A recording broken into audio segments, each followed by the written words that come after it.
Alright guys, what we're looking at here is a 2012 Dodge Ram 1500, and what we're going to be doing is I have a airbag, the seat airbag that's blown, as you can see here. So I'm going to attempt to change that airbag. The plan is to remove the whole seat and take it out of the truck. I think it will be easier. So one of the first things I did here was to remove the battery cable. I just removed the negative terminal, and this has been off for a couple hours now, so the whole system should be discharged as far as the airbag system goes. I didn't bother trying to look for the fuses or anything like that. I figured if the battery's disconnected, that should discharge the whole system. So taking out this seat, there's actually 4 bolts holding it. There's a cover down here. Once you pull that off, and I've loosened everything up, there's a bolt here, a 15mm bolt. There's another 15mm bolt on the other side here. So I've loosened and pulled those out. There's actually 2 more bolts. So I'm going to slide the seat forward here. And if you go around the back of the seat, so you can see there's an 18mm bolt there and another 18mm here. Once those are removed, you're able to lift the seat up. And now I've got all the bolts off the seat. There's 2 in the front, 2 in the back. Once you do that, you're able to tilt the seat back so you can disconnect the electrical connectors. This particular seat's a manual seat, so it doesn't have it's only got 2 connectors going to it. This yellow one's probably for the airbag, I'm assuming. There's another connector here. So if you got power seats or heated seats, obviously you'll have more electricals going to it. They'll have to be disconnected. But now the whole seat could be removed out of the truck, and we can service this airbag. So now you can see if I've actually completely removed the seat out of the truck itself, so we can work on it outside here. It'll give us a little better access to the airbag itself. So here we are, guys. I have the seat out of the truck onto a stand. Now we can kind of get a better look at it. So here's the airbag we're trying to replace. I was able to actually take the numbers off of it and get a used unit off of eBay. So the easiest way I've figured out is if you kind of it's got a zipper on the side of it. If you kind of dig in a little bit, you can find the end of it on the side here, and you can unzip this whole side, and you can kind of see the back side of the airbag itself from here. There's actually 2 bolts that hold the whole airbag in, and you can actually undo the other side also, which I've unzipped here, and you can kind of see the back end of the airbag right through there.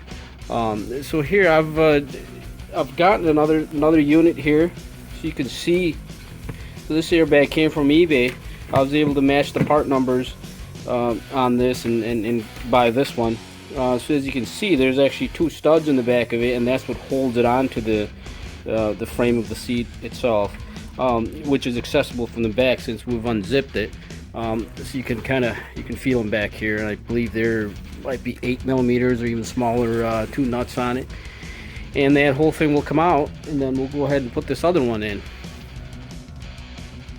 So removal of this airbag was fairly easy. I was able to reach through the back here with the 8mm socket and a regular wrench or ratchet, and I was able to undo the 2 8mm nuts that are back there, and also right here is where the electrical plug to the airbag itself is. I was able to pry on that little orange piece up with a small screwdriver, and it just pops right out of the airbag itself, and then you can just grab it and it should just pop right out, and it is the blown airbag. I opted to keep the original cable that was with this. The used one I bought did come with the new plug and cable and all that, but instead of fishing that through the seat itself, I opted to keep the one that's in there. It's in good shape. So I'll go ahead and put the new airbag back in, put the 2 8mm nuts in the back, and we'll go from there. So I was able to slide in the new airbag right through here, line up the studs there in the back of this. As you can see on the old one here, again, there's 1 and 2 studs which go through the seat frame, and there's two 8mm bolts. And there's a little notch at the bottom too, so if you fit it in, it goes in just like that. And that little notch fits right in at the bottom. Studs line up, and I was able to reach back through here again and tighten those up in the back. And the electrical connection is right up here with the wire. I went ahead and plugged it in, and it's ready to go. We can actually zip it up, close it up. The only issue I'm going to have actually is stitching this back up. There's a piece of the old thread left, so I think I'll just take a piece of this and match something to that, the closest thing, and lightly stitch it closed again. Okay, so I was able to take just a regular needle and a thread, and you know, I've been able to match something that's close enough. It could have been a little darker to match the seat a little better, but I just, you know, started here, went all the way down and stitched it up. What you got to keep in mind is this is supposed to rip open if the airbag ever deploys, so you don't want to stitch it up too tight. Just do a single stitch. That way, you know, it could open up when the airbag does deploy. Other than that, I mean, it's not perfect, but I think it looks good enough. And I did clean up the seat a little bit, so it looks a little cleaner. For the next step, obviously, we'll put it back in the truck